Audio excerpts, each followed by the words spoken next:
नमस्कार. आज मी खूप दिवसानंतर आपल्या चॅनलवरती व्हिडिओ अपलोड करत आहे. तर आज मी इथे बनवणार आहे करटुल्याची भाजी. तर ही एक रानभाजी आहे जी फक्त पावसाळ्यातच असते. आणि ज्यावेळेस मी लहान होते किंवा माझ्या लग्ना अगोदर मी गावी राहायचे त्यावेळेस मग ही जी भाजी आहे ना ती आठवड्यातून किमान 2 वेळा तरी आई बनवायची. कारण वेल कुठेही यायचे आणि त्या वेलावरती हे करटुले असायचे आणि ते अक्षरशः पिकून खाली गळून जायचे. तर एवढं जास्त महत्त्व तेव्हा वाटत नव्हतं, पण आता खरंच ही भाजी इतकी पौष्टिक आहे.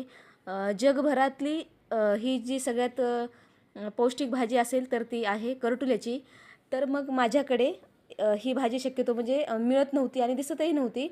पण आता मला ही दिसलेली आहे आणि त्यामुळेच मग मी इथे काय केलेलं आहे, अर्धा पाव घेतलेले आहेत कारण ₹100 पाव अशी ही भाजी आहे इकडे.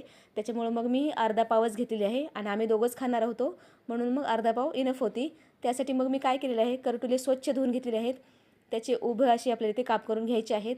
जे कडक असतील बिया त्या काढून टाकायच्या आहेत आणि जे कोवळे असतील तर त्याच्या बिया काढायची गरज नाही. त्यानंतर मग मी ते कढईमध्ये तेल घातलं, जिरे मोहरी घालायची, कढीपत्ता घालायचा आणि यामध्ये घालायचा आहे लसूण आणि हिरवी मिरचीचा ठेचा. तर याच्यामध्ये मी घालणार आहे थोडंसं टोमॅटो घातलं तर तुम्ही चालेल, आवडत असेल तर घालू शकता कांदा टोमॅटो, नसेल तर स्किप केलं तरी चालेल. त्यानंतर हळद घालायची आहे.